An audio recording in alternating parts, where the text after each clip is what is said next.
everyone, and welcome to What the Fun English, the podcast where learning English is easy and fun. I'm Jack. And I'm Emma. And this is What the Fun English. So today's birthday. A great topic. Yes. We're going to learn how to talk about birthdays, some really interesting traditions, and some simple vocabulary you can use for your special day. Birthdays are just a wonderful topic. I mean, they're personal, they're friendly, and, well, everyone has one. Exactly. And talking about your birthday is a perfect way to start a conversation in English. It really is. Absolutely. We'll go slowly today so you can listen and maybe practice along with us. So let's start with the very first thing you need to know.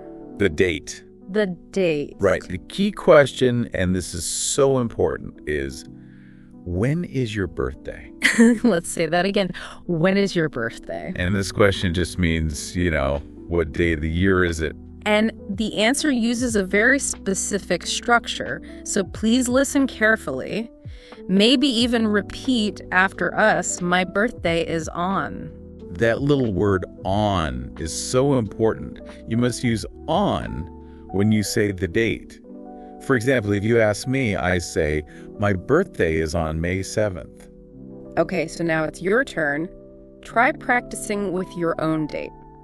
Say it out loud. My birthday is on. You can also give a shorter answer, which is also perfectly correct. You can just say, it's on May 7th. Excellent.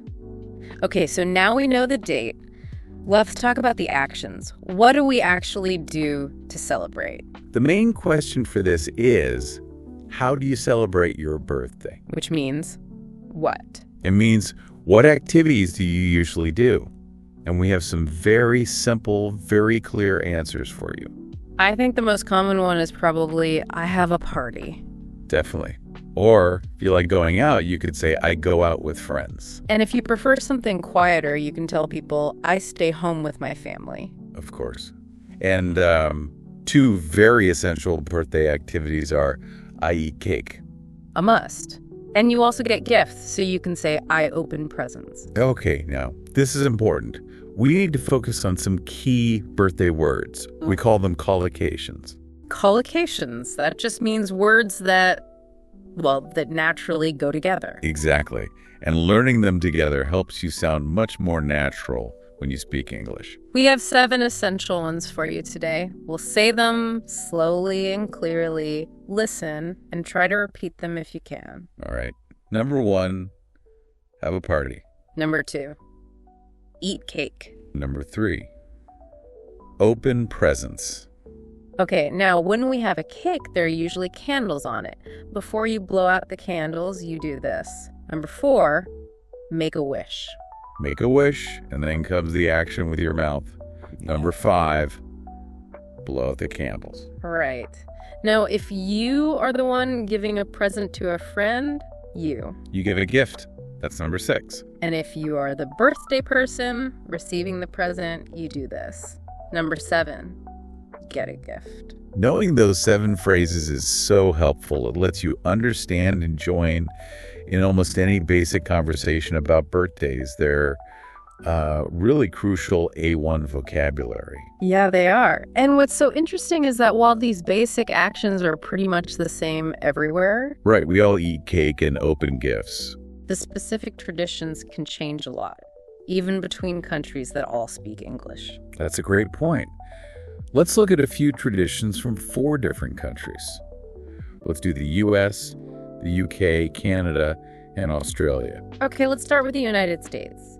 In the US, celebrations can be quite large, usually parties with lots of balloons and, of course, a big cake. And for children, the parties are almost always themed parties. What does that mean? A themed party? It means the party uses ideas from a movie or a book. So, superheroes or maybe animals. And the classic tradition, which I think everyone knows, is singing. Happy birthday to you. Yes. Yeah. And usually sung very loudly. Okay, so now let's go across the ocean to the United Kingdom. Here, the traditions are a little different, especially for adults. Right. Many adults celebrate their birthday with a meal at the pub. And a pub is kind of like a casual restaurant, right? A place where people gather. Exactly. Now, for children's parties, they are often held not at home, but in community halls. Oh, that's interesting. Yeah, with organized music and games. It's very popular. And they have a really fun curiosity called the birthday bumps. The birthday bumps. It sounds strange. It does, but it's gentle. The person's friends gently lift the birthday person up into the air and then down again. Okay. And they do this one time for each year of the person's age. So for a 10-year-old, they do it 10 times. It's an old tradition for good luck. I see. And one other important note about the UK, for safety reasons, schools often don't allow children to bring homemade cakes to share. That's right. They usually need to be store-bought. Good to know. Okay, next up, Canada. Generally, Canadian celebrations are quite similar to the U.S. in style. But they have a really regional and funny tradition, especially in the east of Canada. Are you ready for this? I'm ready. They sometimes put a little bit of butter on the birthday person's nose. No way. Butter on the nose? Yes. It's considered a silly way to bring the person good luck for the new year. It's just a quick, memorable little thing. That's amazing. Also, I know it's common in Canada to have surprise birthday cakes at work for your coworkers. Oh, yes. That's a very nice way to build community.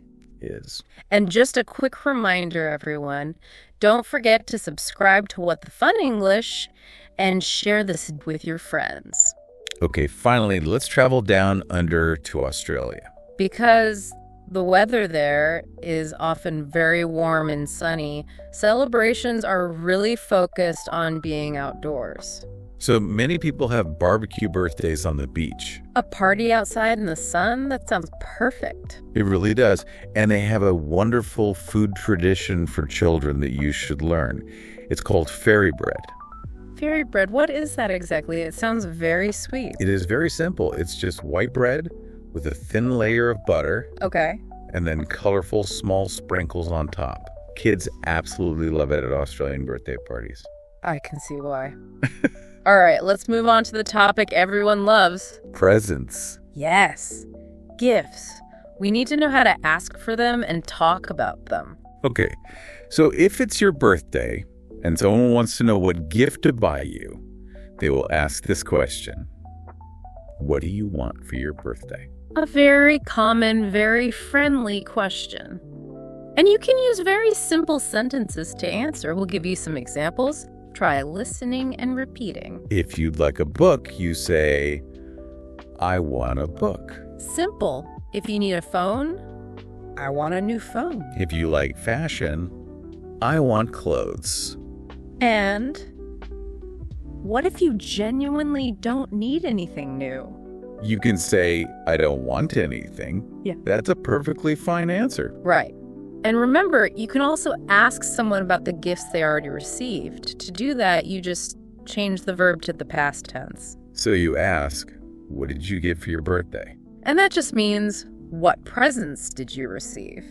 It's a great friendly question to ask a new English-speaking friend. Absolutely. Now, we talked about cakes, and there's one final fun curiosity from the U.S. that sometimes happens at very casual parties. It's called the cake smash. The cake smash. This is where friends, usually as a joke, lightly push the birthday person's face into the cake. It's very silly, and it's always followed by lots of laughter and probably a photograph. For sure. But it's important to remember, whether you get a book or a cake smash, the most important thing to say is, thank you. Definitely. Okay, let's do a quick review of the main things we learned today. We'll speak slowly so you can remember the key words.